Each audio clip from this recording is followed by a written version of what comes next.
Hello and welcome to this showcase and tutorial video about my ZBrush brushpack for making realistic looking terrains. This here is an example of a terrain created with a brushpack in a matter of minutes, and the base mesh was created inside of ZBrush while the color map was created inside of World Machine. In this video we'll be focusing on making the base terrain mesh, while I'll make another video about making the texture of the terrain inside of World Machine and maybe inside of other softwares too. So we jump straight into ZBrush and I'll show you guys around. Alright, now we're inside of ZBrush and this is the base mesh of the terrain I showed you before. It was all done with the brushes in ZBrush in a matter of 10 minutes maybe. And so to start making a terrain, I usually start with a plane.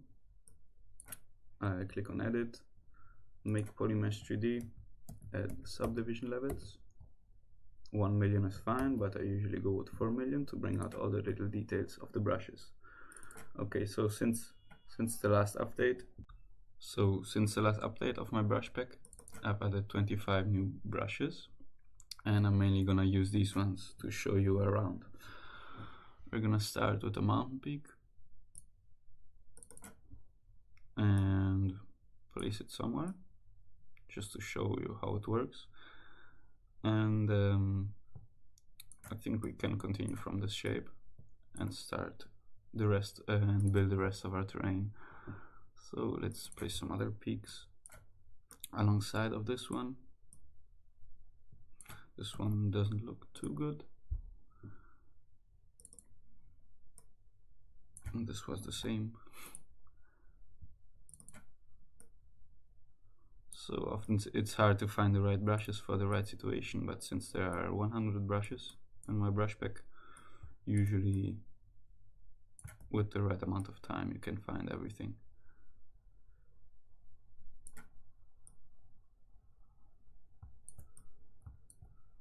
Okay, this looks nice. I like this rocky part here, and it sort of contrasts this very rolling hills part down on this other side. So it's time to add some valleys down here at the bottom of the mountains. That looks nice. It's always important to continue the stream of the valley because it has a very noticeable river flowing down. So if you want to match two valleys up, you sort of have to match up the stream of the river. You don't have to be too precise depending on the use case of your terrain, but it's always best to go for as much realism as possible. So let's add some other valleys, because a valley usually doesn't just stop somewhere in the middle of nowhere.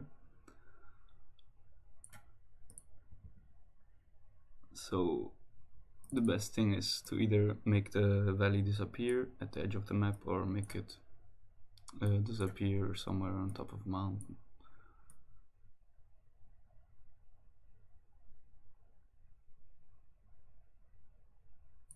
Okay, this looks nice. Now, as you can see, this valley sort of sinks down, and that's not a natural behavior of a valley because the water flowing down the mountains will all accumulate down here. So usually what I do to solve that is use the move brush and sort of give the valley a direction. So let's push some of these things upwards and let the water flow down here. So let's push this area downwards and sort of create an even slope.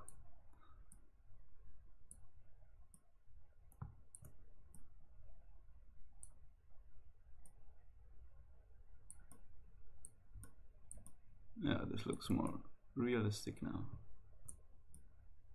Oops. Okay. Now we have some some areas left out which look really empty, but first I want to finish this mountain ridge here. I'm gonna use the trim brush and sort of flat out the top of these mountains, maybe not this much.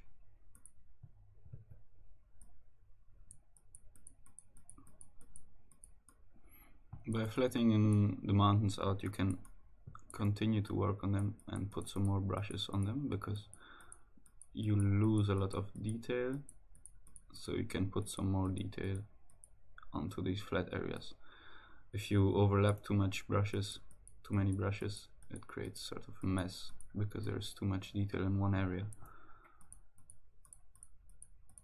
Okay, this looks good. And now another trick I'll show you is masking.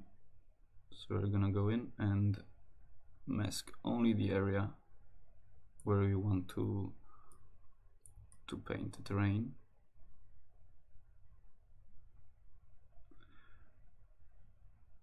It doesn't have to be too precise.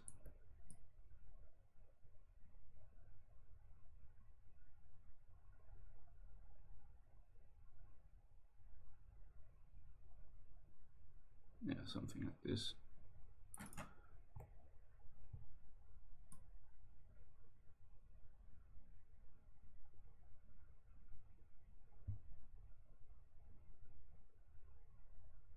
Okay, so now since this mask is way too strong, I'll show you how strong it is by using a peak on it.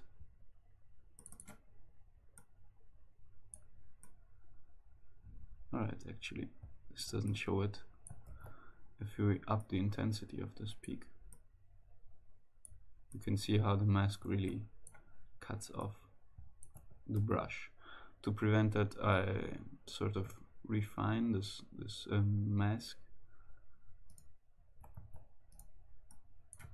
by subtracting mask a little bit.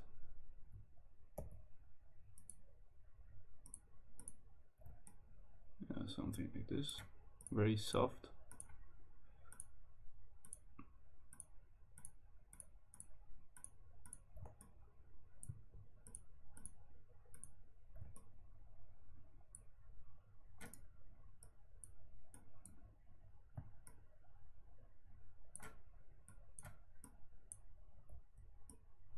Let's add some more so it doesn't spill out.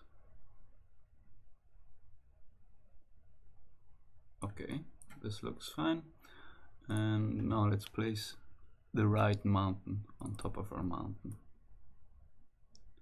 This doesn't look like the right one, does it? No, I don't like it. Maybe this one. This could work. It sort of gives it a unique shape. And we can make it even more intense. Yeah, why not? And let's add some other detail down here with another small mountain.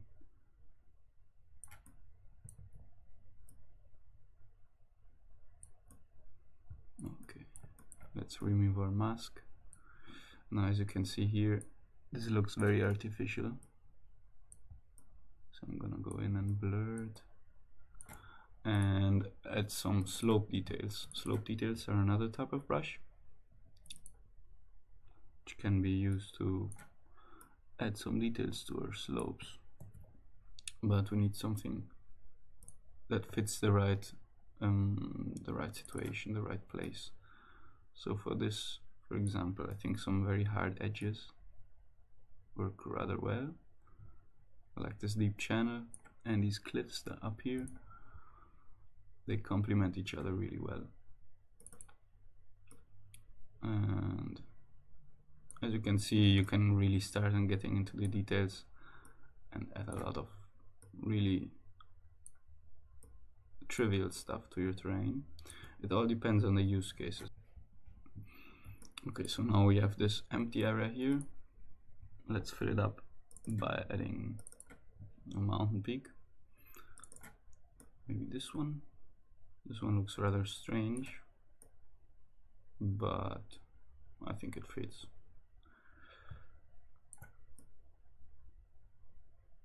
Now there's this little cavity down here, which does not look realistic at all.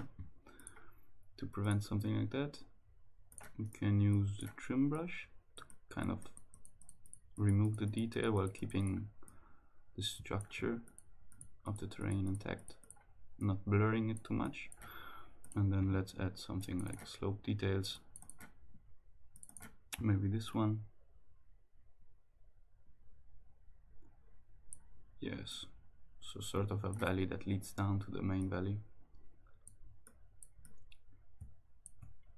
And yeah, there's these two areas left which are not really part of the terrain, but I'm still gonna add the detail. There is a small valley, but it's very subtle. Oops, I clicked the wrong button. Let's choose a good looking valley, maybe from the old ones. How about this one? Or this one? Yeah, I like this one. Let's up the intensity to have something a bit more deep. No, this is too much.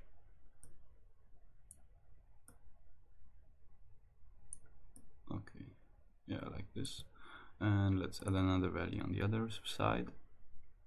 Maybe this one. Okay, looks fine. Okay, yeah, this could be a presentable terrain. And a very easy way to get the height map out of ZBrush is to use the from mesh feature. Create alpha from a mesh. You can turn around your mesh however you want, but top down is the best way. You can go up to 238 pixels per side, and then you have to zoom in a little bit to kind of make the edges match up, something like this. Okay, so now that you have the height map of your terrain, you can use it wherever you want. World Machine if you want to create realistic looking textures, or just import it into Unreal Engine and do the texturing inside of there. So this was a quick overview for my brush pack. Go ahead and buy it if you like it and if you find a good use case for it. And you can go ahead and create some brushes of yourself for yourself too. You can do that inside a World Machine or using height data from wherever you want from the world.